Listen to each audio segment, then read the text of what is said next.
Bom você ver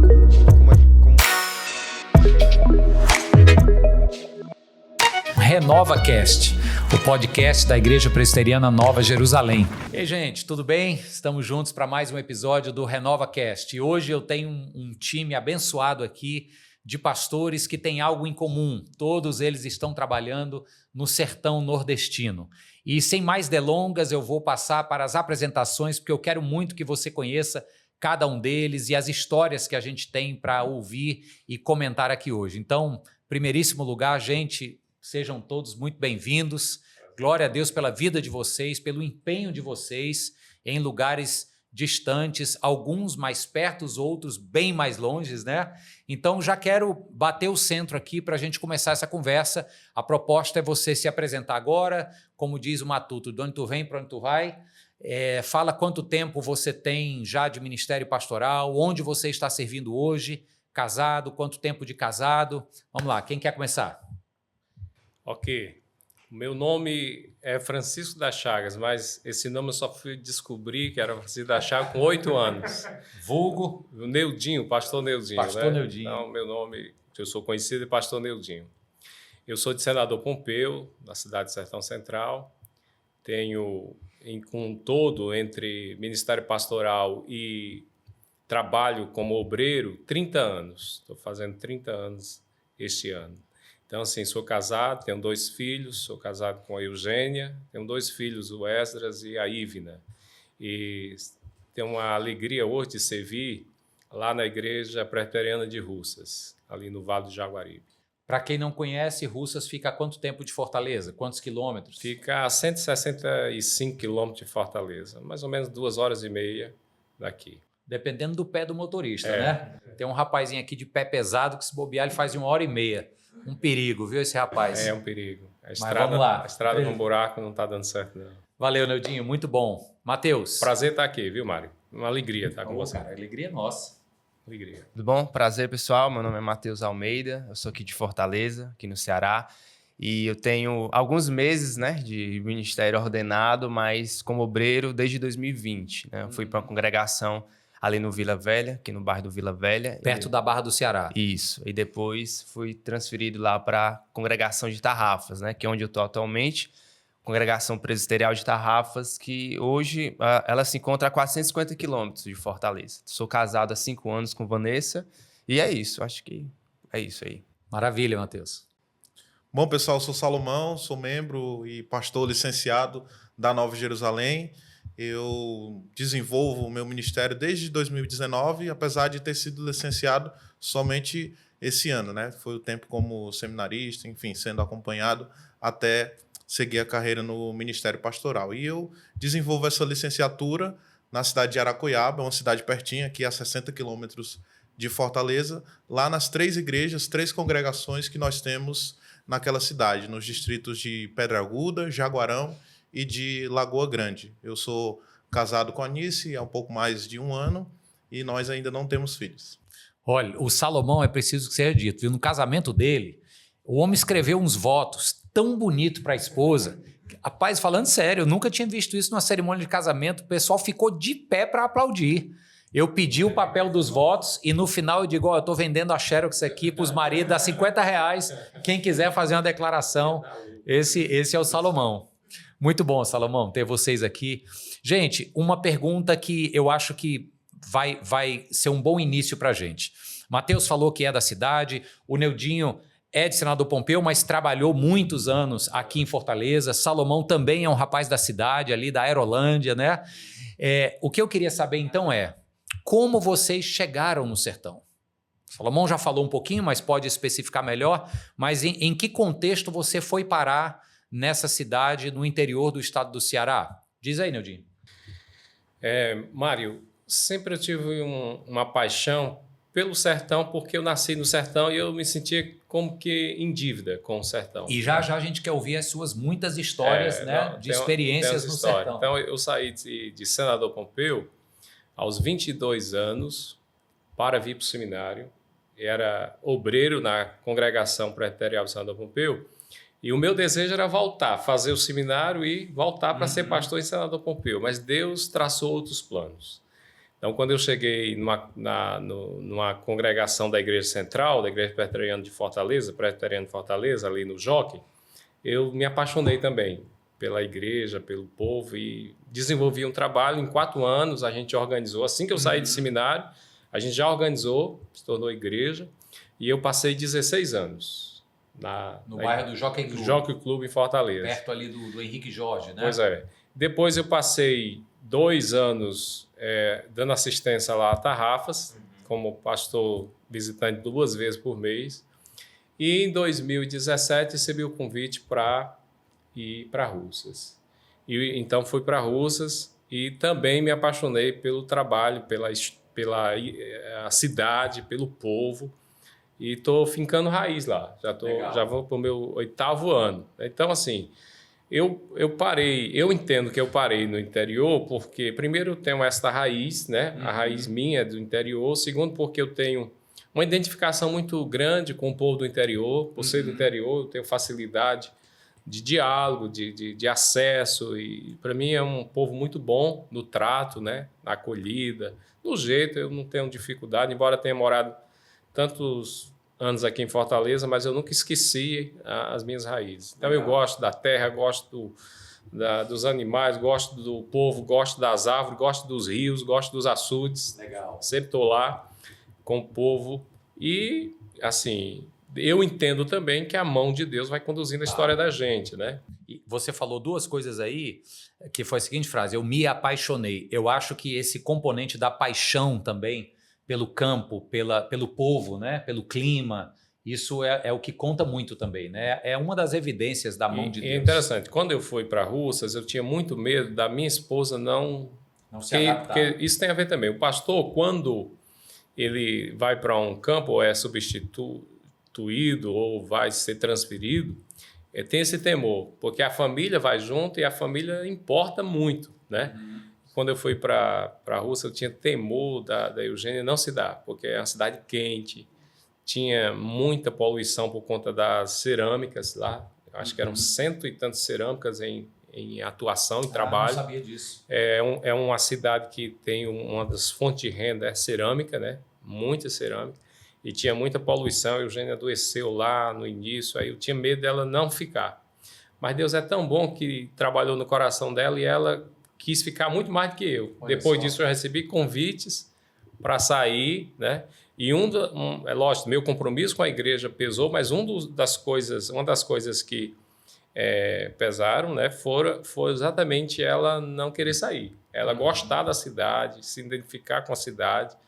Tanto que a gente está financiando uma casa lá para morar, para ter a nossa casa. Mesmo que a gente um dia saia, a gente pretende, quando se aposentar, voltar para morar. Esse é o meu plano, nossos planos.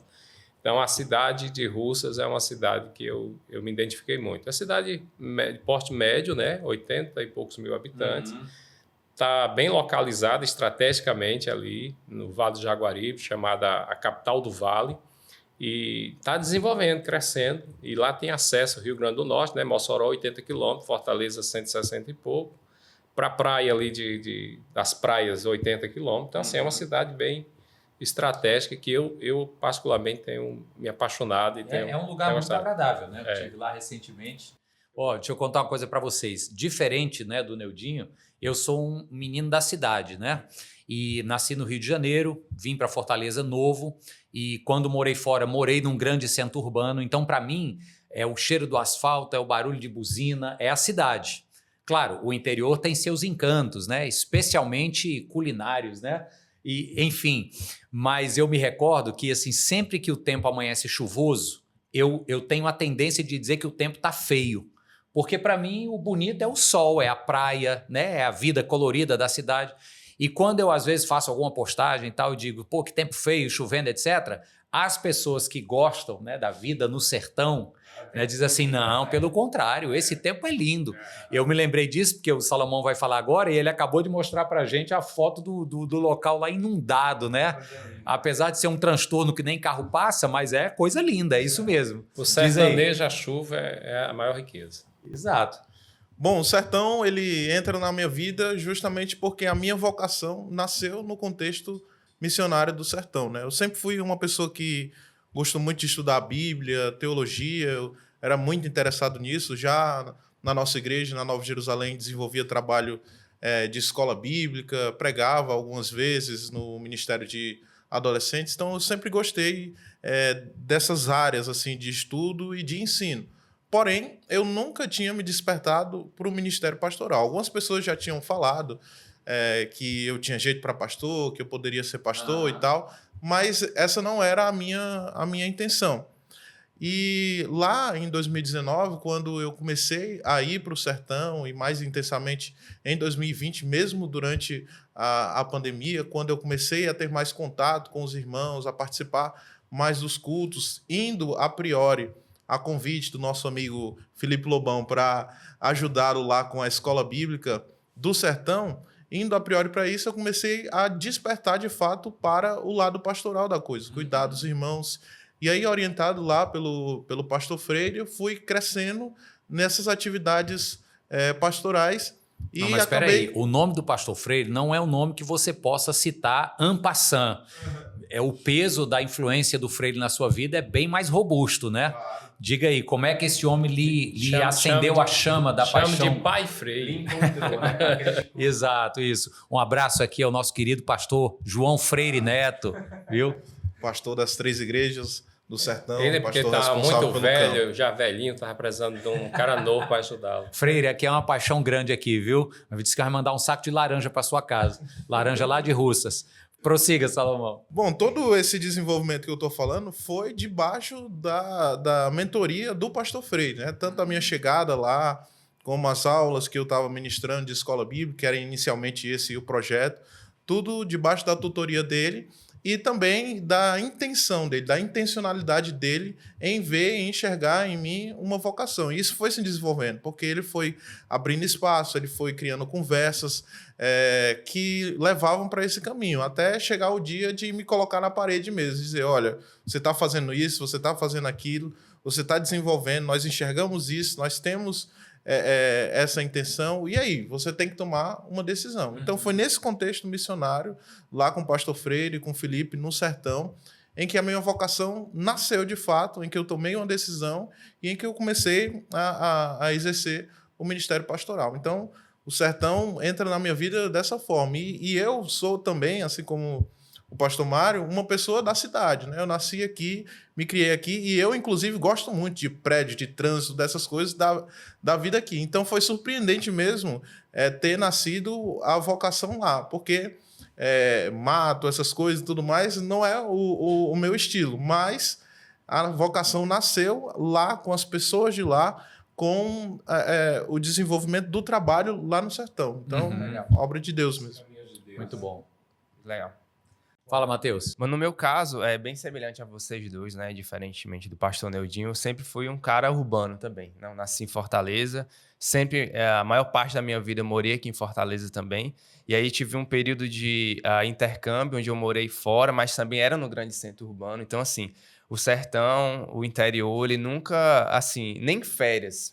Eu ia, assim, tinha uma avó que morava no Eusébio, mas aí, aqui pertinho, só que ela morava já na zona rural, então o pouco contato que eu tinha, assim, com natureza, com esse tipo de coisa, era realmente quando eu ia na casa da minha avó. Mas o que aconteceu? Em 2021, eu fiz o curso de treinamento missiológico da IPB, né, lá no SPN, e a gente estudou, né? Foi eu e minha esposa, a gente estudou lá missões, foi um mês que a gente ficou lá. E, assim, por incrível que pareça, a minha ideia na época não tinha nada a ver com o sertão. A minha ideia era, assim, missão transcultural. Só que, enquanto a gente saía do curso, né, para passear, a gente foi no Recife Antigo com alguns amigos, e lá no Recife Antigo tem um museu chamado Cais do Sertão, bem famoso. E aí tem algumas coisas de Luiz Gonzaga, tem várias coisas lá.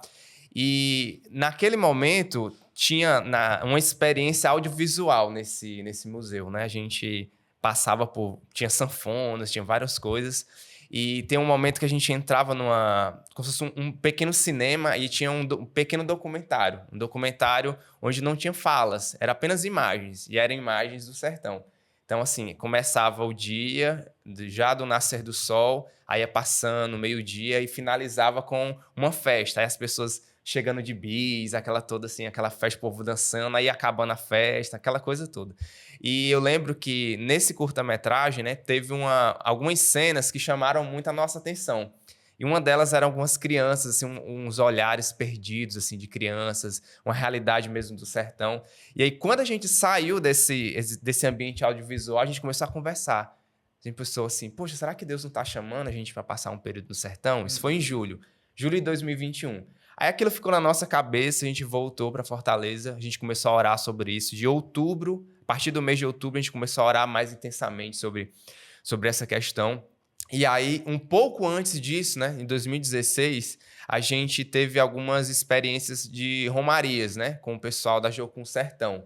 2016, 2018, eu e a Vanessa, a gente foi para as romarias de Padre Cícero realizar evangelismo. Isso, em Juazeiro do Norte. Então, assim, Legal. Essa foi a minha, digamos, a primeira experiência com o sertão, mas não apenas com as paisagens, né, mas com a realidade do povo sertanejo, com o catolicismo popular e toda essa questão. E aí a gente teve esse primeiro contato, né? E ver a questão da devoção a Padre Cícero, toda essa questão, isso já tinha nos chamado muita atenção. Depois desse contato com esse audiovisual, a gente começou a orar de forma específica, né? Sobre uma possibilidade de ir para o sertão. E aí, na época, eu estava nessa congregação, no bairro do Vila Velha.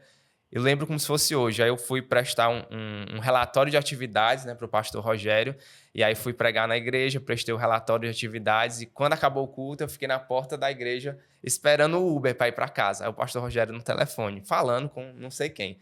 Aí ele desliga o telefone, olha para mim e diz assim, Mateus, tu já pensou em servir no sertão? Aí eu, já pensei. A gente está orando sobre isso.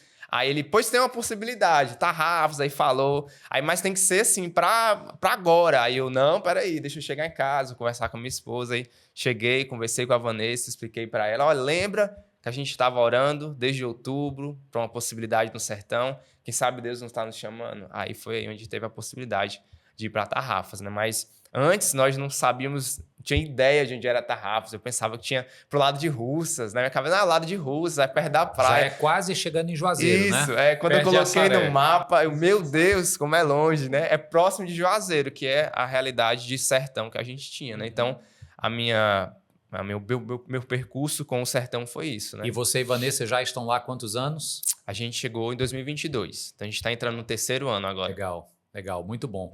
A gente, quando fala sobre a realidade do sertão e o sertanejo, né, é comum as pessoas terem algum tipo de imagem. Por exemplo, baixa escolaridade, miséria, necessidades materiais, né, reais, etc. E, infelizmente, o que a gente consegue ver na realidade de muitas igrejas é assim, não, quem tiver disponível, quem não estiver fazendo nada, manda para lá para ver se, né? Infelizmente, essa é uma triste realidade. Só que, olhando para vocês, e eu já lhes conheço, eu vejo que vocês têm um denominador comum aí, que é uma formação superior em outra área além da teologia. Então, eu queria colocar aqui na mesa o seguinte, como é que vocês entendem que a sua formação, vamos chamar de secular, né? Apenas para distingui-la da formação teológica, que no ambiente presbiteriano é obrigatória, né? Como é que a sua formação secular, de alguma forma, lhe ajuda? É como se eu visse aqui o seguinte, rapaz, Deus pega os cabas que têm melhor formação e está mandando para esses campos. Então, Deus quer fazer alguma coisa com os talentos que ele tem dado a esses caras, né? Como é que vocês veem que isso abre portas ou viabiliza conversas, ministérios, etc.? Querido, Mário, você falou daquela questão de colocar lá, às vezes, refúgio, né? As pessoas que não tinham campo, não tinham para onde ir, eu visualizei e vi isso na prática, na minha igreja. Isso tem a ver com a minha vocação. Porque eu lembro que a gente tinha uns pastores fracos, eu digo, não era que eles tinham problema de caráter, não era que não amassem, mas eles não comunicavam bem. Eles pregavam lendo um caderno que era o mesmo sermão que eu acho que eles pregavam. Onde eles passavam, chega era amarelo, as folhas. Tinha alguns. E eu lembro que a gente ficava torcendo lá no interior, depois da reunião do presbitério, para saber a notícia de quem iria para senador. Aí a gente sonhava que fosse... Pompeu. Senador Pompeu. A gente sonhava, ficava torcendo, orando para que fosse outra pessoa, mas eram os mesmos. E a gente já sabia. Só trocava de nome. E aí não acontecia nada. Igreja não ia para frente. E dentro disso, foi justamente a minha vocação, nasce daí, que eu percebi que eu tinha que fazer diferença. Eu comecei a crescer, via necessidade, e um pastor uma vez por mês, depois nós vamos até falar um ponto disso aí, sobre a questão da cultura do interior, como nasceu, né? E aí me veio o desejo de estudar, o desejo de me envolver. Eu, com 13, 14 anos, já estava me envolvendo na igreja. Para você ter ideia, um desses obreiros que foi enviado para lá, que era muito fraco, foi enviado para morar. Eu tinha 13 anos, minha mãe comprou um violão rouco, com o cabo desmantelado, para eu aprender a tocar, para ajudar no culto. Pagou, eu aprendi a tocar com 12, 13 anos, nesse violão ruim, que era alto as cordas, mas eu aprendi.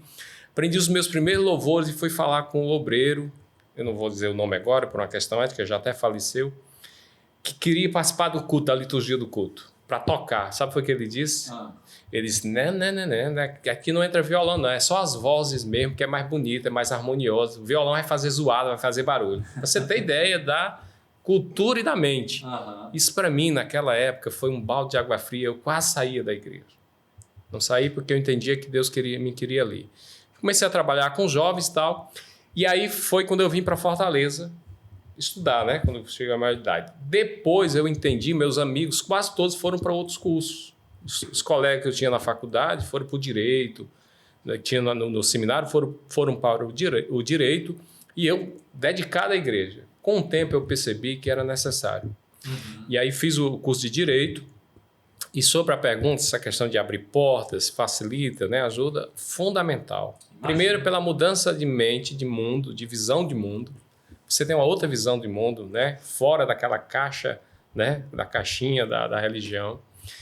Segundo, você tem condições de uma interlocução com outros públicos, com outras pessoas.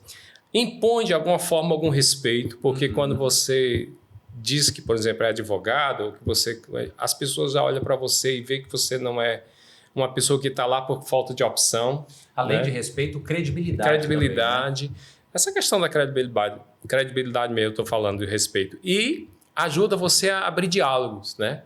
E até conseguir também ajudar pessoas. Eu uso muito meu direito.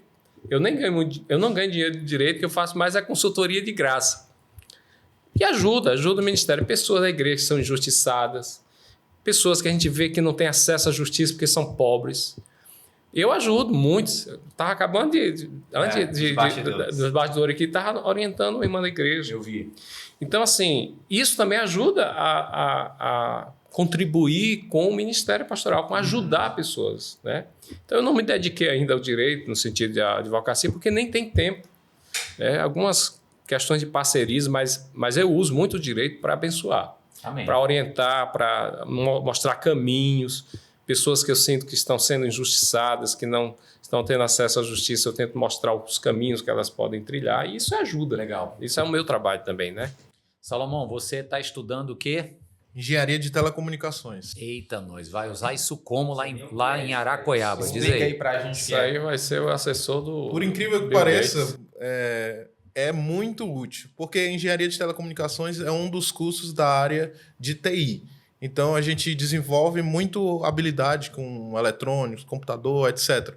Certo? Então, apesar do curso ter a ver com comunicações móveis, 4G, 5G, essas coisas, ele desenvolve muito essa habilidade que você tem com máquinas. E era uma das coisas que a gente precisava lá no sertão. É uma das coisas que era escassa. Então, hoje, qualquer problema nesse nível, eu resolvo facilmente. Assim, a igreja não precisa contratar alguém ou pagar uma formatação de um computador, por exemplo. Eu vou lá e formato, eu sei formatar. Sabe disso, né? E já comunica, né? Já transmite o culto, né? Exatamente. Outra coisa que a gente não tinha lá. Transmissão ao vivo, né? Era transmissão ao vivo. E é uma coisa muito simples de se fazer hoje. E aí eu fui só pesquisar já com habilidades em fazer isso e a gente fez. Outra coisa que que parece tão simples, mas não tinha lá e era uma coisa fundamental, era as nossas igrejas estarem no mapa do Google, no Google Maps. Não estava. Então lá você descobre muita coisa pelo Google Maps, informações da igreja e tudo mais. E eu coloquei lá com essa facilidade. Tem um processo que precisa ser feito para chegar nisso, né, Salomão? Exatamente. Se tiver alguém aqui assistindo, quiser saber como faz, pode registrar nos comentários aqui que a gente coloca você em contato e o pastor Salomão lhe dá uma consultoria. É essencial, essencial. Inclusive o pastor Neudinho fez recentemente, pois sobre a minha consultoria. Exatamente. A igreja de Russas não tinha as informações, tinha lá... Estava lá o endereço, mas não tinha fotos, não tinha telefone, horário de culto. Horário de cultos. Daí eu fiz exatamente semana passada. Né? Isso é muito importante. Reivindiquei a empresa, né, que tem lá essa opção, e aí me cadastrei, me coloquei lá as exigências que eles pedem, né? E foi por orientação do como é o nome aí do homem? Engenheiro de telecomunicações. Engenheiro de telecomunicações. Agora, Salomão, pensa no detalhe, ó, que eu acho que vocês experimentam isso. O Matheus, eu tenho certeza que sim, e vou deixar ele falar. Mas olha só, além desses aspectos práticos, por exemplo, o Neudinho oferece consultoria jurídica, porque ele tem esse know-how e vê a necessidade de irmãos que precisam. Salomão viu ali a necessidade técnica de eletrônica, etc. Vai lá e ele sabe fazer. Além desses benefícios, vamos chamar de concretos, existem benefícios indiretos. Por exemplo, vamos supor, Salomão, que você queira fazer um evento para a cidade de Aracoiaba. Você tem que ir na prefeitura pleitear, sei lá, o aluguel de um ginásio, etc. Uma coisa é você chegar como um caba que está lá, né, que não tem um... Infelizmente, essa é a verdade, um currículo que o sujeito olhe e dê esse crédito. Outra coisa é você chegar como um pastor formado, com tanto tempo de serviço e engenheiro de telecomunicações. Sim. Advogado. Às vezes nem na prefeitura tem esse engenheiro lá. Então, isso é uma realidade, é uma demanda que eu diria muito necessária. Salomão lembra, quando começou as histórias de querer ser pastor e tal, eu digo, nem pense parar o teu curso para ir fazer teologia. Geralmente a gente pensa isso, né? Sim. Deseja assim, É o natural. Com um desejo jovem. E eu preciso dizer para vocês, queremos logo ir para o ministério. Eu fiz isso há 25 anos atrás. Quando eu fui para o seminário de teologia, eu já estava engatado para fazer psicologia na Universidade de Fortaleza. Suspendi tudo, fazer teologia e muitos anos depois, em 2010, foi que eu entrei para fazer o curso de pedagogia, que aí foi uma mudança também de visão de mundo e de interesse. Mas enfim, Matheus, como é que essa formação secular te ajuda no ministério? No meu caso foi o seguinte, quando eu saí do ensino médio, fui direto para a universidade, eu entrei no curso de agronomia, né? E aí eu já tinha essa perspectiva. E o cara ainda pensando que não ia parar no sertão. Pois não é, hora, né? Exatamente. E o outro que é de Formoso? Eu iniciei nesse curso, só que eu pensava o seguinte, eu preciso de algum curso que me ajude no campo missionário. Era essa a minha cabeça. E era muito jovem, aí procurei nas revistas, aquelas coisas aí. Eu lembro que eu vi em algum lugar sobre, na África, precisando de desenvolvimento comunitário, hortas e tal. Eu pensei, poxa, pronto, agronomia, é isso que eu vou fazer. E entrei no curso, né? Fiz ainda, quase terminei, fiz 4 anos. O curso são 5, quase terminei. E só que na época eu não tinha nenhum direcionamento específico. Você vai para o sertão ou você vai usar isso em tal lugar. Mas eu pensei, poxa, a agronomia, todo mundo precisa plantar, todo mundo precisa comer, então em qualquer lugar isso aí vai dar certo. E aí fui para estudar fora, quando eu voltei eu troquei de curso, fui para zootecnia, que é um curso correlacionado, então aproveitei, eu acho que 50% do meu curso de agronomia e acabei terminando zootecnia. Ainda assim, agora, em Tarrafas, eu não tive a possibilidade de assim, usar de forma específica. Só acho que 2 vezes eu dei 2 consultorias, mas devido às demandas da igreja, é tanta coisa que você fica sem tempo para fazer. Eu acho que até poucas pessoas na cidade devem saber que eu sou formado em zootecnia. Mas, assim, em relação à cidade, é uma demanda muito grande. Então, até onde eu sei, não tem nenhum tipo de a Emates ou coisas nesse sentido que trabalham de forma específica com consultoria rural, com extensão rural. Então, assim, se eu tivesse um pouco mais de tempo, né, com certeza ajudaria muitas pessoas. Eu já te vi dando umas palestras sobre meio ambiente. Isso foi lá em Tarrafas? Não, foi aqui em Fortaleza. Né? Aí quando eu terminei o curso de teologia, a área que eu acabei escolhendo para estudar mais e juntar a minha formação foi a questão da ecologia do meio ambiente. E lá em Tarrafas também. Agora, se eu não me engano, você recebeu o título de cidadão, como é que diz? Tarrafense? Cidadão tarrafense. Tarrafense, olha muita só. coisa, meu irmão. Rapaz, o pastor Freire estava comentando que levou 17 anos para ele receber o título de cidadão aracoiabense. O homem não passou nem um ano, já estava titulado. Não, é porque a competição... É porque a competição é menor. Qual é o tamanho da cidade de Aracoiaba? Tarrafas tem 7 mil pessoas, então acaba sendo o processo mais rápido. Gente, na experiência, né, na vivência de vocês no sertão, eu tenho certeza que tem muitas experiências boas, legais, inspiradoras para contar, ao mesmo tempo que também devem ter dores, né, realidades de escassez, de limitação.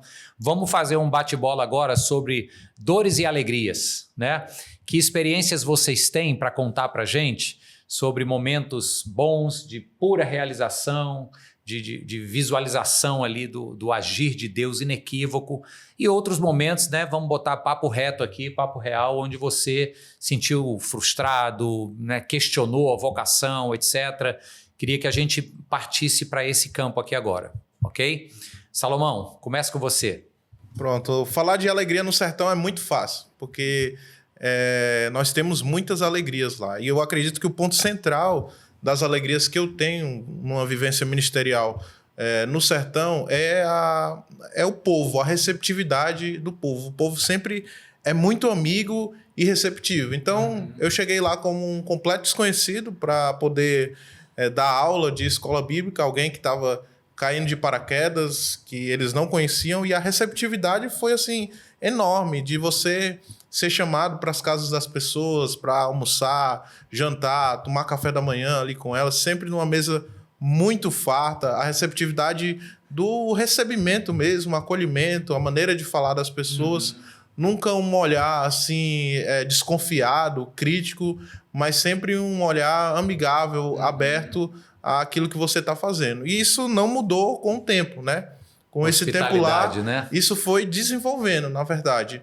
E cada vez mais, por exemplo, eu me sinto parte das famílias lá da região. Isso é muito bom para o pastor, porque o ministério pastoral, ele envolve você estar próximo ali para você poder saber dos problemas, saber das dificuldades, para poder você exortar, para poder você tomar conhecimento, saber orientar a igreja, as pessoas.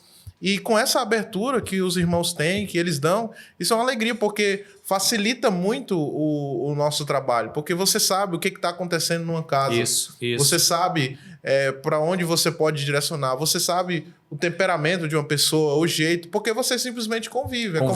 É como se você estivesse trabalhando ali com alguém da sua família. Você sabe o jeito de falar, Salomão, os problemas, as questões. Esse é um ponto de contraste com a cidade, né? Porque, por outro lado, por mais gente boa que seja o membro da igreja da cidade, pela própria demanda de vida corrida, distâncias, deslocamento, é difícil ter esse tipo de... aprofundar relacionamento.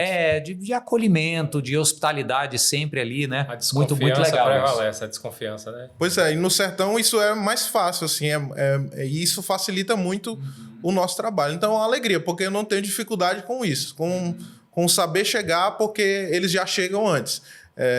Me chamando, me trazendo para perto. Então, isso é uma alegria. E uma dor. Agora, falando das dificuldades, uma das coisas que, talvez, na verdade, a principal que me deixa entristecido no sertão é a própria cultura da igreja, em relação a como funciona a igreja, ao serviço, por exemplo.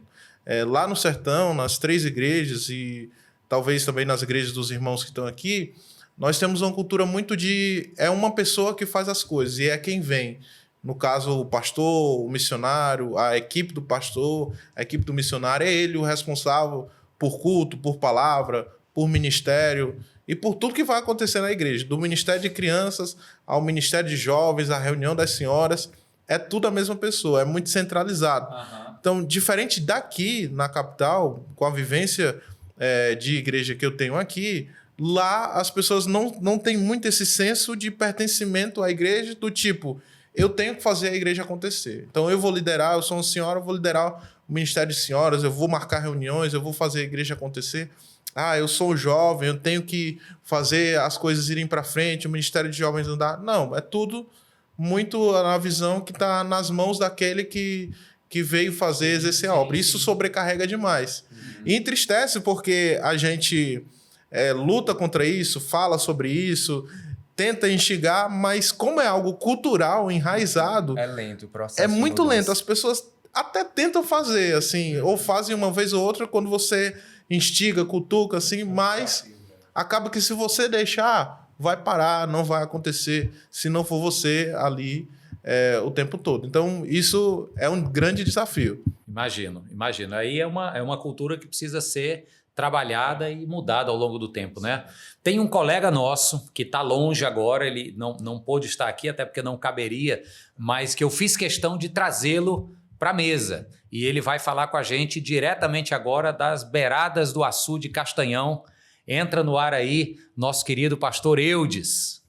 Olá, queridos, graça e paz do Senhor Jesus. Esse caboclo que vos fala é o pastor Eudes Lima, plantando uma igreja no sertão, em Jaguaribara, uma cidade marcada com muita complexidade por conta da construção de uma barragem. E nesse contexto, encontramos muitas famílias fragilizadas. Um dia, encontramos uma mulher que, de tão depressiva que estava, resolveu montar um bar na sua casa. Então, depois de muitas visitas, muitos cultos, o Senhor Jesus ministrou o seu coração e ela foi liberta e ela decidiu então virar crente e fechou o bar, vendeu o bar e foi batizada ela, a filha e um netinho. Então foram 3 gerações alcançadas para a glória de Deus. Um outro episódio muito marcante foi quando estávamos construindo o nosso templo, nossa casa de oração, e estávamos orando, eu e Sueli, por 2 milheiros de tijolos, apenas 2. Então, de 11 e pouquinho da manhã até 1h30 da tarde, o Senhor Jesus usou uma pessoa para enviar 16 mil tijolos.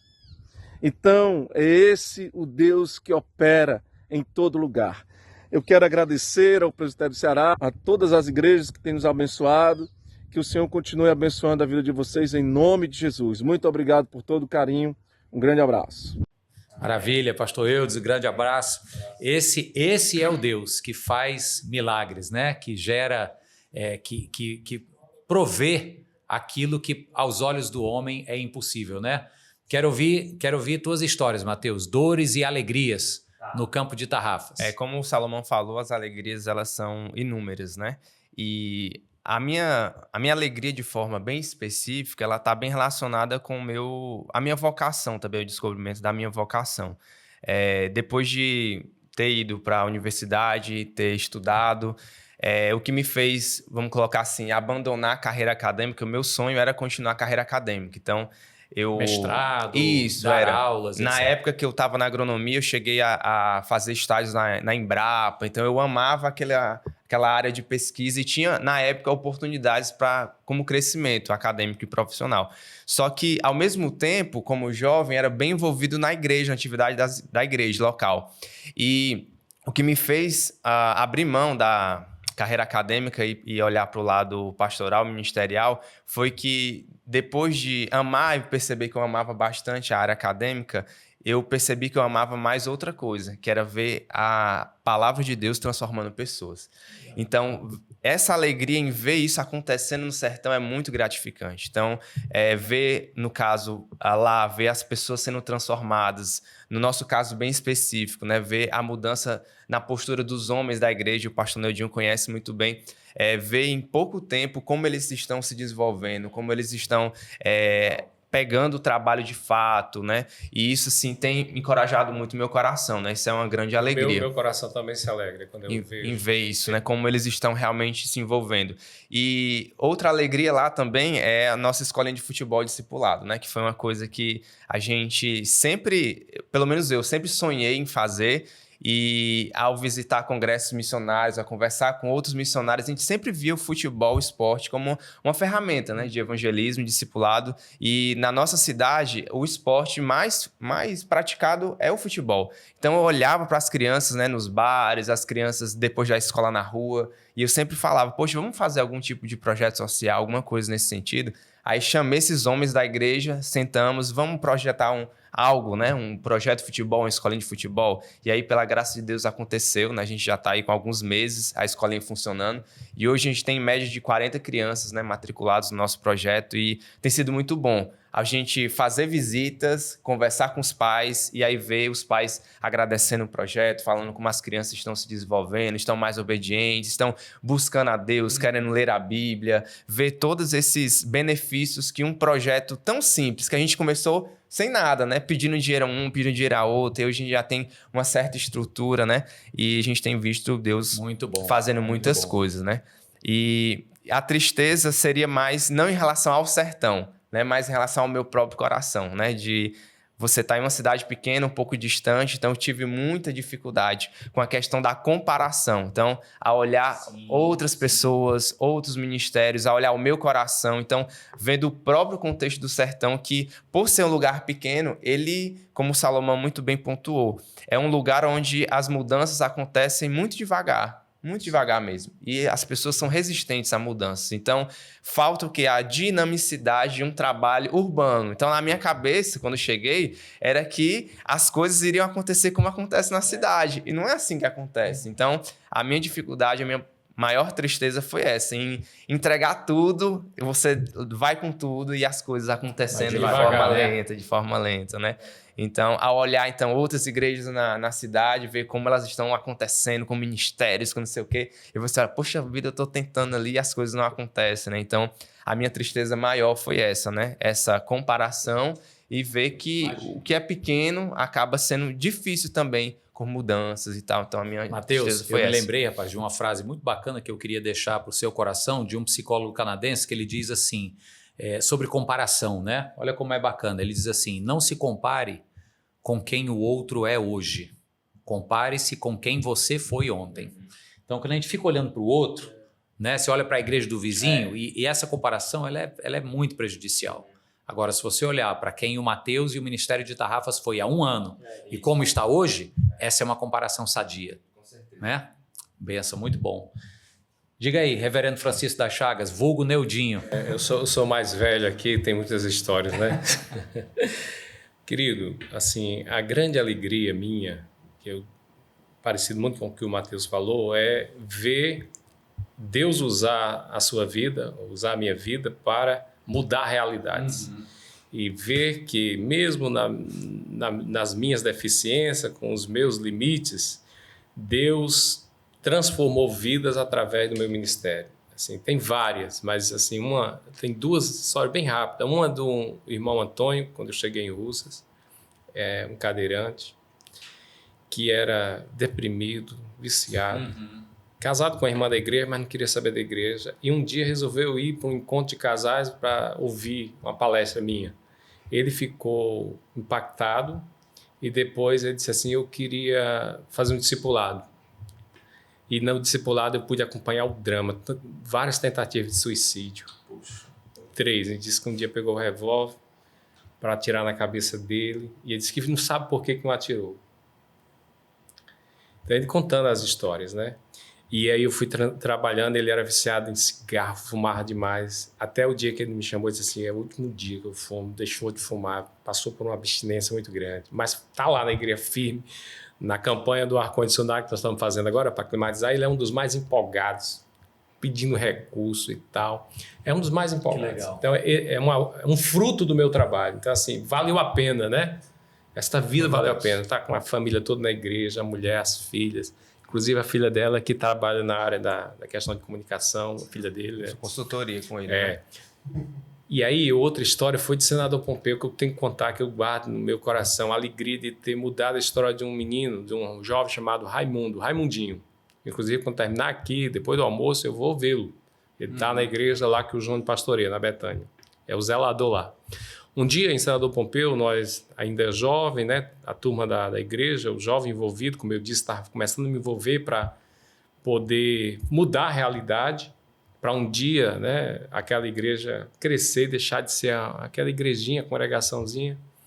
Nós fomos fazer um evangelismo num bairro lá de Senador Pompeu. Quem é de Senador Pompeu e nos escutar vai saber onde eu estou falando.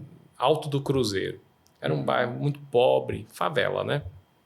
Até hoje lá, inclusive, as facções dominam. E nós montamos lá a caixa de som, lá a caixa de som na cabeça, né? Não tinha transporte, tinha nada, o irmãozinho com violão. E a gente montou lá na calçada de uma irmã que cedeu, uma pessoa, nem da igreja era. E a gente viu esse irmão lá num cantinho assim, sentado no meio-fio, cabecinha baixa. E aí eu resolvi ir até lá, perguntar o nome dele, chamá-lo para sentar nas cadeiras, que a gente trazia umas cadeiras, né? Arranjava.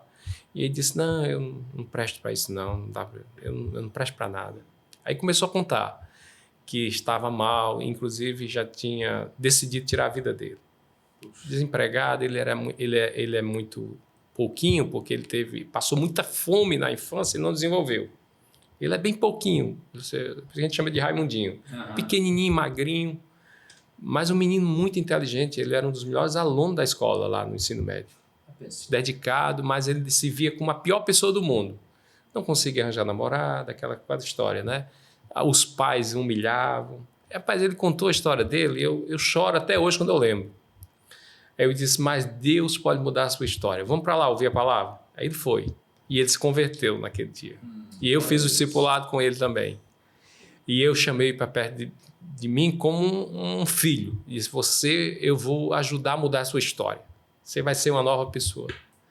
E para encurtar a história, com pouco tempo eu fui transferido para Fortaleza, fiquei lá na igreja do Jockey Club, na Betânia, e lembrei dele, estava precisando de um zelador, e disse, eu vou chamar o Raimundinho, e trouxe ele para morar lá. Então ele já está há mais de 20 anos, e é bem querido na igreja, e mudou a história dele, ajudou já a mudar a história da família dele. Então assim, essas duas histórias são... Para mim, são várias, mas essas são as maiores alegrias. E a minha maior tristeza, né, uma grande tristeza no interior que eu vivi, é o êxodo. No Senador Pompeu, por exemplo, nesse mesmo contexto, nós tínhamos organizado uma igreja, a igreja estava com 27 jovens, estava caminhando, eu já era obreiro, comecei a ser obreiro. No primeiro ano a coisa aconteceu, muitas conversões. E a igreja eu estava com a história eu vou para o seminário, vou me tornar pastor e venho para organizar essa igreja. Querido, num ano, nós perdemos 22 pessoas. Você imagina, no interior? Mudando para Fortaleza. Fortaleza, Iguatu. Atrás de trabalho. Trabalho, estudo, transferência. Inclusive, um deles que depois foi meu presbítero na Betânia também, o Antônio Elisete, que é auditor fiscal. Então, assim, a gente perdeu, cara, pessoas. E eu fiquei, nesse dia, quando eu vi no final do ano, que a igreja se esvaziou, eu disse, meu Deus... Aí eu desisti, eu quase desistia também. Foi outra vez que eu quase desisti. Eu disse, meu Deus, não vale a pena.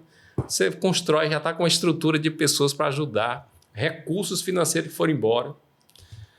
Aí eu falei com o pretérito disse, não, a gente vai ajudar você a pagar o seu salário, porque acabou o recurso. E você continua. E eu continuei. Nós perdemos 22. Naquele ano, nós ganhamos 26. Olha só. Nós ganhamos 26 no final do ano. Aí foi quando eu entendi que Deus é Deus. Nesse sentido, ele tira, mas ele dá. Ele leva, mas ele traz outros. Né? Ele é quem faz. E aí a grande tristeza eu vivi também em Russas. Uma menina que era professora de inglês, a Érica, uma líder, uma menina carismática. Ela era a líder dos adolescentes, dos jovens. Os jovens tudo doido por ela organizava eventos, tá? A gente estava bem, aquele ministério estava estruturado. Ela faz um concurso lá na Paraíba e passa para ser professora. Hoje está em Souza, abençoando lá o pastor de Souza. Foi embora e quebrou minhas pernas. Não, nós temos outros líderes, mas não se compara ao carisma, ao trabalho que ela fazia. Então essas são as tristezas, né? A falta de recursos humanos, que a gente não tem, e às vezes a gente tem e perde, e também a falta de recursos já são escassos, materiais. A gente quer fazer um trabalho, quando apresenta não tem dinheiro. Né? Agora mesmo eu estava com a ideia da gente fazer tipo um kitzinho para acolhimento, como tem as igrejas, você faz uma sacolinha com a Bíblia, um tal. Não botei em prática ainda porque não tem dinheiro. Porque precisa comprar a Bíblia, porque precisa comprar, fazer na gráfica os folders, e a gente tem outras prioridades, mas eu vou tirar. Eu disse já ao conselho que nós vamos fazer. Mas é tipo assim, quando você apresenta alguma coisa boa, uma ideia, aí às vezes não tem dinheiro. O primeiro choque da realidade, né? Não tem escassez. Dinheiro, é escassez. Essa é uma das tristezas que eu experimento e eu acredito que lá também, né? É bem semelhante. Menos também. Salomão. O Salomão aqui é coberto, né? Com a Tem toda a estrutura, né? É coberto, né? Rapaz, eu conheci um pastor no Egito que ele disse uma coisa que é grande verdade. Ele disse assim, que Deus chamou ele para o ministério e ele é hoje o pastor da maior igreja evangélica no mundo árabe, certo? No mundo de fala árabe. E ele tem muito alcance por televisão, etc.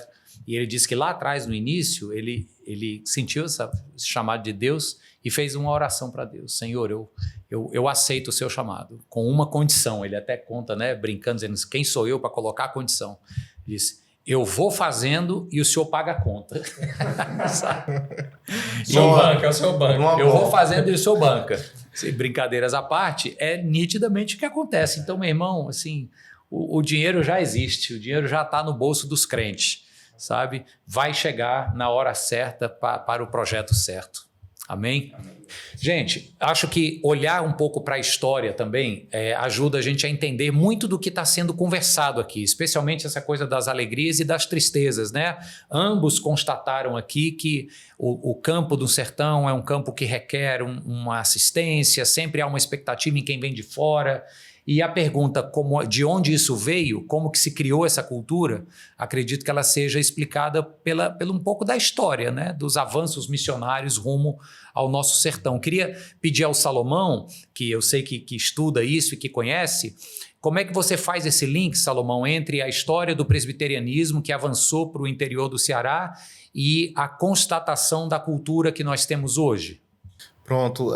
A história do presbiterianismo no Ceará ela é muito bonita, muito linda, mas ao mesmo tempo, por ser tão bonita e desafiadora, ela gerou essa cultura que a gente tem hoje de expectativa em quem vem de fora e quem vem de fora faz tudo. Porque os missionários que vieram, eles vieram de fora mesmo, internacional. Eles vieram dos Estados Unidos para cá e eram pessoas de fala inglesa, mas mesmo assim, tentando aqui, arranhando o português, evangelizar as pessoas, não só das capitais daqui do nosso Brasil, mas também do interior. Por exemplo, a própria história lá de Pedra Aguda, ela é uma história que foi marcada pela fundação de uma igreja a partir de um missionário que veio do exterior, que veio dos Estados Unidos. E esse missionário, ele foi lá e passou apenas uma semana lá. E foi o John Rockwell Smith. Ele passou apenas uma semana, mas já foi suficiente para fundar uma igreja. Depois, o trabalho foi sendo desenvolvido. Mas veja como essa cultura que aconteceu, ou esse script que aconteceu, esse roteiro que aconteceu lá, contribui para o fato de você esperar sempre alguém vindo de fora e sempre alguém fazendo um trabalho. Porque ele foi lá, fez e saiu. Depois veio outro, fez e saiu. E assim as pessoas ficavam sempre sentadas, esperando. Nunca o trabalho acontecia. Era sempre algo dependente de alguém que vinha para desenvolver. E muitas vezes, inclusive, vinham pessoas que não eram qualificadas para esse trabalho, para o trabalho missionário. Não tinham a vivência, não tinham a direção para fazer aquele trabalho acontecer e andar. Às vezes nem a qualificação, né?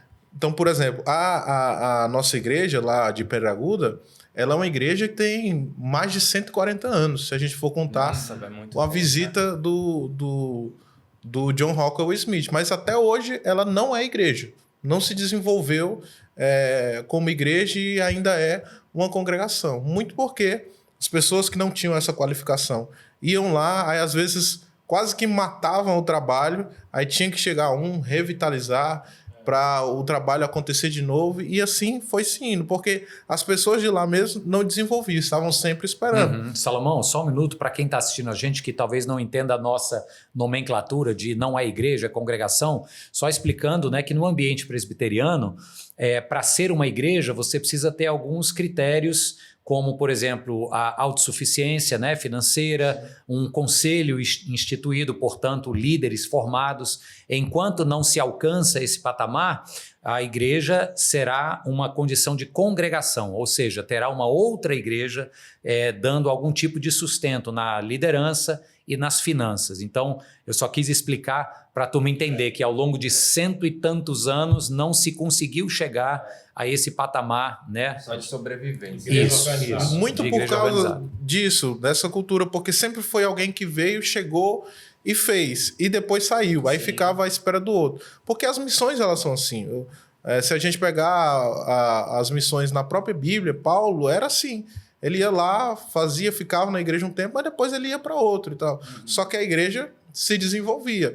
E muitas vezes o que a gente encontra acontecendo no interior é elas não se desenvolvendo, esperando o próximo missionário. Só uma questão aí. A questão toda estava na visão de quem ia. Porque se você vai com uma visão de desenvolver, uma visão de trabalho, Formar liderança local. você deveria formar liderança, treinar liderança, e as coisas aconteciam. Iam acontecer. O problema é que eu, com assistência só, manutenção, e quando mantinha, muitas vezes até matava, como você diz aí, por uma visão muitas vezes legalista, uma visão muitas vezes tradicionalista, que não centralizadora, né? Assistencialista. Então, eu penso que é muito mais a cabeça de quem ia, a questão da visão de quem ia. Era só mesmo para manter, para dar os atos pastorais, cumprir a obrigação, mas não tinha sonho nem visão para aquele lugar. Depois eu vou falar aqui sobre a questão de tarrafas, que tem a ver com isso, mas pode continuar. Então, eu acho que é isso. A história do presbiterianismo é uma história de muito avanço aqui no Ceará. Inclusive, nós fomos os primeiros evangélicos a chegar no Ceará e a chegar nos sertões. A igreja presbiteriana. Não pode deixar de citar o nome Nathan Léo Cortez nesse trabalho, né, que ele ia trabalhando junto com o pessoal da Estrada de Ferro ao longo do Ceará, e aonde a estrada passava, você vê, tem lá Ibicuã, né? Porque a maior parte Carneiro. das igrejas que existem hoje são da época dele. Inclusive e Peraúna. E ele fez muita diferença. Piquet né? Carneiro. Muita diferença. Uma grande diferença. Cedro também. Cedro. Né? Aonde passava, isso é muito importante. Demais, demais. Em Russas nasce por conta de um funcionário dos Correios, telégrafo, que vai para a cidade e evangeliza, cria um ponto de pregação e funda a igreja. Então, gente comprometida que não era pastor, que não era necessariamente leiga, né? gente Sim. leiga, mas que tinha compromisso. Que essa é a visão que a gente precisa resgatar. Que teve esse momento na história de gente comprometida, que necessariamente não era pastor missionário, mas que sentia a necessidade, né? o compromisso. Que eu acho que a gente tem que resgatar essas histórias para inspirar esses da nova geração. E que nós podemos fazer a obra do Senhor, trabalhar, desenvolver os dons, né, ser usado por Deus, necessariamente sem ser um vocacionado no sentido para ser pastor, né? Conta a tua relação com tarrafas e como que isso exemplifica essa questão da cultura, né, da Igreja do Sertão. Eu não sei se é porque eu vim dessa cultura de eu perceber isso, de ir um pastor lá e fazia tudo, não deixava, por exemplo, nem eu tocar um violão. Sim. Porque ele tinha que centralizar tudo, e isso para mim era frustrante, e a igreja não ia para frente. Era 5 gatos pingados, né, na nossa linguagem cearense, e não saía daqueles. E quando se ganhavam novas pessoas, que eles percebiam que a dinâmica da igreja, a cultura da igreja era aquelas, eu ouvi muitas e muitas vezes assim, não, eu vou para a igreja tal porque lá tem pastor. Eu vou para a igreja B porque lá tem pastor. E a gente ficava na frustração. E aí quando eu fui designado para dar os atos pastorais em Tarrafas, é interessante, eu fui 2 vezes por mês. Quando eu cheguei lá, eu fiz uma mesa administrativa e disse para eles, a gente precisa sonhar em mudar essa história. Porque estava vindo de um fracasso. Muitos desses líderes lá que hoje você está... não estavam nem indo para a igreja. O Clédson, o Cicinho, estavam totalmente afastados. Tinha poucos homens. Eu fiz um trabalho de visitação, até maio, visitar todas as casas. Em 2 vezes. Mas isso, você não era o pastor local. Não tinha você pastor era local. designado pelo Eu cheguei lá, a gente deixava uma escala, muitas vezes, mas só com mulheres. As mulheres eram fortes e graças a Deus pela vida das mulheres. E elas tocavam o trabalho. E os homens não tinham condição porque eles estavam afastados, não estavam querendo ir para a igreja. Foi que a gente trouxe de volta. Nesse primeiro ano foi trazê-los de volta e desafiá-los que a gente ia fazer um novo templo. teve uma irmã que chamou eu de doido. Quando eu reuni a mesa e disse, que tal a gente pensar, o templo era todo cheio de mofo. Ninguém nem ia, porque se entrasse lá, ficava doente. Quando a gente entrava na porta, tinha um banheiro do lado direito, que às vezes tirava mal. Do lado direito, na entrada aqui é a porta, aqui é o banheiro. Já tinha um cheiro de banheiro, na entrada da igreja. Com cheiro de mofo, porque ali tem mofo. Até agora fizeram um trabalho para proteger o mofo. Eu disse, meu irmão, não tem quem venha para esse trabalho aqui, assim, e que fique. Aí desafiei, uma irmã chamou eu de doido, porque a gente não tinha recursos. Mas nós levantamos, como você falou, Deus é Deus. Eu falei com amigos, levantei todo o cimento para fazer a estrutura, fizemos um prédio bonito, né? O Mário teve lá. É o mesmo que está lá, que é mesmo, usado hoje. Bem organizadozinho, inclusive cheiroso, climatizado. Mas qual é a visão que eu tinha para mudar essa história aí? É que eu entendia que tinha que treinar pessoas, deixar pessoas para fazer o trabalho. E eu disse, vocês é que vão fazer essa história acontecer até Deus mandar um pastor, e nós vamos orar para Deus mandar um pastor para morar aqui. Veio depois, né? O pastor Wilson, que fez um bom trabalho. E depois o pastor Wilson saiu. E você vê que já vai ser organizada, se Deus quiser, a igreja. Nós vamos trabalhar, já está treinando os homens. Por quê? Porque um pastor morando faz toda a diferença. O Mateus pôde fazer o que eu não fiz. Treinar pessoas, que eu não tinha tempo. Treinar liderança. Eu só escalava e dava umas dicas. Porque eles falam da liturgia. Liturgia. O meu trabalho era mais visitar e assistência pastoral mesmo daqueles que estavam... E discipular os que estavam chegando. Né? E pregar. E dar a Santa Ceia. Porque você viaja 400 e tantos quilômetros. Chega cansado. Eu chegava lá meio-dia do sábado, passava a tarde visitando, as vezes que eu ia, eu passava a tarde visitando. À noite fazia uma atividade ou no Urucuzinho, ou então lá na igreja com casais, alguma coisa. Ou dando um treinamentozinho para os líderes, né? Rápido. E domingo? Domingo, escola dominical, de manhã, e à noite o culto. O que você pode fazer? Né? Mas graças a Deus que hoje você percebe o trabalho fluindo, sendo treinado líderes, né? Um projeto social... Né, começando a se desenvolver. A igreja, nós fomos lá, a igreja está viva. Está viva, alegre. Foi uma experiência muito boa. Né? Eu acho que a igreja estava muito viva. Mas tudo isso tem a ver que foi um pastor lá, eu não estou me vangloriando, que com uma visão nova, de que não era só para dar assistência, não era só para... e nem para ficar reclamando e choramingando. Não tem jeito, isso aqui não vai sair do lugar. O que falta, eu acho, são líderes com visão de Deus, com ousadia, com fé e com coragem de arregaçar as mangas e dizer, vamos trabalhar e motivar o pessoal, encorajar o pessoal. Deus abençoe esse tipo de postura. Tem que ter. Esse tipo de atitude, sabe? Deus abençoe. Uma coisa aqui que você estava falando de tarrafas, eu me lembrei, algo que eu vi lá, Mateus, e que eu já comentei isso contigo, eu acho muito positivo. O Mateus, Salomão, fica a dica aí, viu? Tem um trabalho de pedalar com alguns homens, né? Uma turma que se junta... E a ideia, eu imagino que seja construir relacionamento, vocês estarem juntos. Né? É semelhante ao que a gente faz aqui no Conselho da Igreja com pastores e presbíteros aqui. Toda segunda-feira a gente almoça junto. Vocês estão queimando caloria, nós estamos ganhando caloria aqui. Mas seja no ganho ou na perda calórica, nós estamos criando relacionamento, sabe? E aí, poxa, ali por Tarrafas, a gente fala do sertão, etc., mas é uma área, não sei se serrana, mas é muito circundada de montanhas, é muito bonito. As imagens que você posta do teu pedal lá é muito bacana. Então, isso só é possível porque o sujeito mora lá, né? Muito bom. Pessoal, a gente está, né, muito boa a nossa conversa, mas uma hora tem que acabar. Eu queria dar oportunidade aqui agora, até para quem está com a gente, conhecer de fato as necessidades do campo de cada um de vocês, e a gente vai ter aqui na descrição do vídeo os e-mails e o WhatsApp de todos os pastores, se você quiser fazer contato, né, pessoal com algum deles. Mas eu acho que vale a pena, né, quem está conosco, se você ficou até agora aqui com a gente, é porque de alguma maneira você se interessa por essa temática e acredito que o teu coração, assim como o nosso, está batendo forte por essa missão.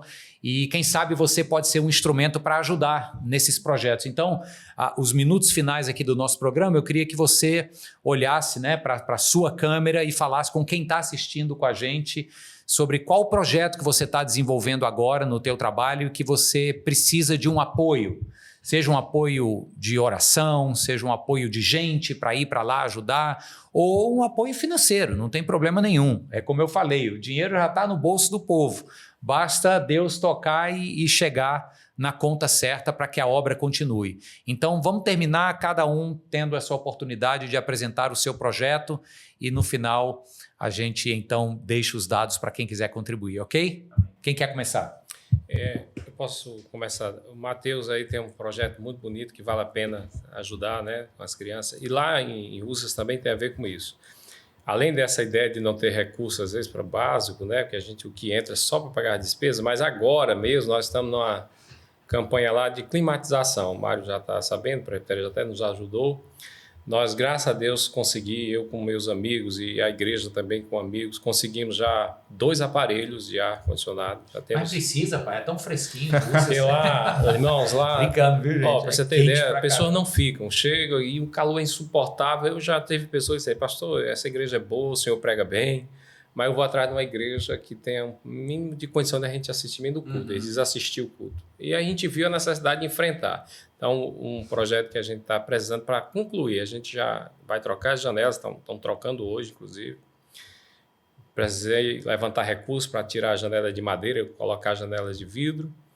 Já conseguimos recursos para 2 aparelhos, são 3, e falta recursos para mais um aparelho. Então, se você quiser nos ajudar nisso, e num segundo momento depois, é justamente fazer 2 salas, uma para adolescente e outra para as crianças, que a gente não tem, só tem 2 salas, aí fica para crianças pequenas, o berçário, e a gente não tem como desenvolver uma escola minimamente para desenvolver pessoas na escola dominical, até para reunir pessoas. Mas é o meu próximo projeto, fazer uma laje e fazer em cima. Essas salas vão ser em cima. Então. Duas salas em o cima. Senhor proverá. Então, ore por nós, e vocês, eu acredito que muitos já me conhecem, mas se quiser nos ajudar, você pode entrar em contato conosco. Legal, Nandinho. O que mais? Salomão? Bom, lá no Sertão são 3 igrejas e a gente está desenvolvendo vários trabalhos, né? Especialmente você que é membro aqui da Nova Jerusalém, que frequenta a nossa igreja, você pode nos ajudar com várias coisas. É só você se dispor a ir. Nós temos vários campos, vários trabalhos que podem ser desenvolvidos. Então, você pode entrar em contato conosco pelo próprio Instagram, Facebook da Nova Jerusalém, lá nos cultos, perguntar ao pessoal da integração, aos pastores, como você pode ajudar na missão no Sertão. Há várias áreas que a gente pode lhe engajar e que são necessárias para que você possa servir lá conosco no Sertão. E quem não é membro da igreja e quiser conhecer, faz contato. O e-mail do Salomão vai estar na descrição do vídeo. Tenho certeza que o Salomão vai ter prazer em lhe apresentar o campo. Não é isso? Exatamente. Legal. Matheus? Bom, gente, as nossas atuais necessidades agora, bem específicas, é em relação ao trabalho com crianças. Então, como a gente comentou aqui anteriormente, a gente tem um trabalho com crianças com futebol e também a gente começou alguns pequenos grupos de evangelização e discipulado de crianças na zona rural da cidade, né? Então, a gente tem na sede da cidade e tem pelo menos em mais 2 sítios onde a gente já tem trabalho com a própria igreja. Então, a nossa atual necessidade hoje é material didático para essas crianças e também reformar nossas salinhas em cima da igreja, onde a gente realiza os nossos cultos e todas as atividades com as crianças na igreja. Então, a gente tem essas necessidades agora, né? Reformar a salinha, comprar cadeiras, material didático e esse tipo de coisa. Já tem projeto, Matheus, para essa reforma? Não, a gente ainda está engateando e escrevendo o que a gente realmente precisa. Tem uma arquiteta da igreja que está fazendo um projeto do nosso novo berçário. Me lembra de eu colocá-la em contato com você, você manda a medida e ela desenha um projeto. Pronto, bem, viu? Vai ser muito bom. Então, necessidade mesmo financeira, né? Para ajudar estrutural. Tanto na reforma das salinhas como no material didático. Isso, material didático. Fazer um projeto também lá, se ela puder ajudar. E a sala de adolescente e de crianças, né? Vai ter trabalho arquiteto, viu? E a sala do conselho, que não Nós temos 2, a Libni e o Léo. Legal. 2 arquitetos, legal, inclusive, se não me falha a memória, o TCC do Léo, que é esse outro arquiteto, foi um centro missionário, né? Você lembra disso? Pronto, ele fez todo um projeto de um centro missionário e tal, muito bacana. Vamos fazer essas pontes. E uma vez o projeto feito, você que está vendo aqui, vamos chegar junto, que Deus toque seu coração para ver isso, a obra expandindo. Amém? Que bom, gente. Muito bom o nosso tempo aqui juntos. Eu espero que esse episódio tenha, assim, no mínimo, inspirado o seu coração. Seja você da cidade ou do sertão, a verdade é a mesma. O Senhor é o dono da seara e Ele levanta trabalhadores onde Ele quer agir e Ele provê os recursos, né? Como diz o pastor lá do Egito, Ele paga a conta. A gente precisa ser responsável, a gente precisa ter ética, a gente precisa arregaçar as mangas e o Senhor vai, de fato, abençoando. Gente, muito obrigado pela vida de vocês. Eu acho que vocês nos inspiram, e eu digo isso sem nenhuma falsa babação. O Neudinho sabe, a gente é amigo há muitos anos, mas vocês nos inspiram, tá? Mateus e Salomão, até pela jovialidade de vocês nos inspiram e inspiram essa geração que está vendo a gente a trabalhar de maneira com mais afinco, sabe? Pelas muitas privações pelas quais vocês passam, né? Em plena juventude. O Salomão podia estar todo sábado no shopping, na praia, etc., mas ele está todo sábado com as canelas sujas de barro lá no sertão, agora nesse inverno. Ele e a esposa, viu? Irmã Nice, depois sai de recompensa, uma benção. Canjica e pamonha, vai vir a recompensa. Meu amigo, não fale isso não, porque é tanta recompensa que o homem tá precisando é dizer alguns nãos lá na mesa do sertão, que a lambança lá é grande. Pamonha, canjica, não diga não, porque... Mas olha, uma vez por ano só. Inspiração mesmo, viu, gente? Quero agradecer a Deus pela vida de vocês, pela história e pelo legado do Neudinho, da Eugênia, da Ivna, do Esdras, né, que também estão juntos, família pastoral, e deixar um grande abraço e votos de que você arregace as suas mangas e acolha o projeto de Deus através da sua vida, seja de fato no ministério pastoral, na cidade ou no sertão, seja na sua casa, no seu trabalho, na sala de aula, onde você for, sabe? Deus conta com você tanto quanto Ele conta com cada um de nós aqui. Amém? Que Deus te abençoe, que se você ainda não segue a gente no canal, bota para seguir, ativa o sininho para receber as notificações. Esses episódios, eles vão ao ar sempre de 15 em 15 dias, tem muitos temas bacanas sendo abordados aqui na nossa mesa do podcast e eu quero ter você como seguidor desse canal da igreja. Aproveita então também e comenta aqui no vídeo o que você achou, conta pra gente o que te inspirou exatamente esse episódio sobre o trabalho no sertão do Ceará. Forte abraço e até o nosso próximo encontro no Renova Cast. Abraço.